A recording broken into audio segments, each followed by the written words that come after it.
Alors, je m'appelle Hugo Carré, je suis enseignant-chercheur à l'université Rennes 2, rattaché au laboratoire M2S, et je travaille sur des thématiques de fatigue à l'exercice et d'énergétique, notamment sur la course à pied et le vélo.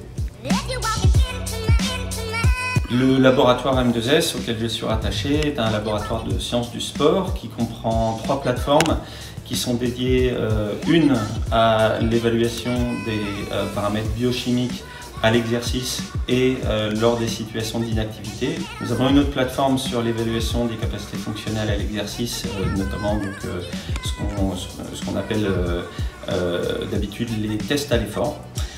Et enfin, nous avons une plateforme de biomécanique du mouvement.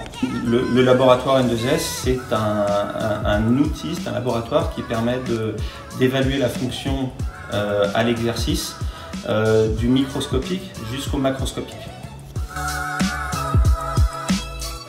Alors l'étude que nous menons en ce moment avec un étudiant du Master EOPS qui s'appelle Arthur Lecloirec, elle consiste à fournir à Vivalto des notions objectives pour pouvoir prescrire de l'exercice sur un tapis roulant qui est particulier, qui permet d'alléger les personnes d'une fraction de leur poids de corps. C'est-à-dire contrairement à un tapis roulant normal, on peut faire courir quelqu'un à 80%, 60%, 50% du poids qu'il pèse d'habitude.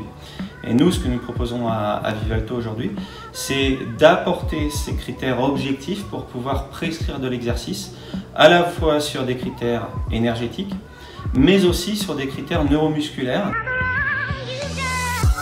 Donc voilà, le but, c'est vraiment ça, c'est de fournir des critères les plus simples possibles afin de faire en sorte que les personnes qui travaillent en rééducation ici puissent se référer à ces tables-là et puissent prescrire en toute sécurité, en toute confiance. Alors les données que nous collectons ici sont de 4 types. D'abord, nous collectons des données énergétiques de terrain sur l'oxygénation tissulaire afin d'évaluer quelles conditions sont les plus taxantes énergétiquement.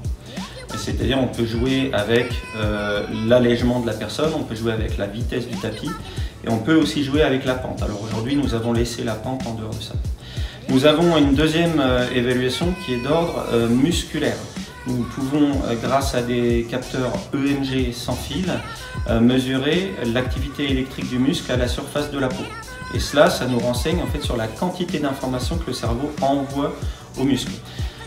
Troisièmement, nous avons une source d'information qui est simplement au niveau de l'accélération, notamment que nous plaçons au niveau du tibia, car c'est là où les chocs rentrent dans tout le système squelettique, et donc d'estimer si l'allègement ou la variation de vitesse provoque des choses comparables. La quatrième type de données à laquelle nous intéressons, ce sont toutes les données d'ordre perceptuel, parce que c'est bien joli de donner des indications, on va dire, objectives, mais encore faut-il qu'on s'intéresse à ce que dit la personne, à ce que ressent la personne. Donc on s'intéresse aussi, on va récolter ces données de perception de l'effort.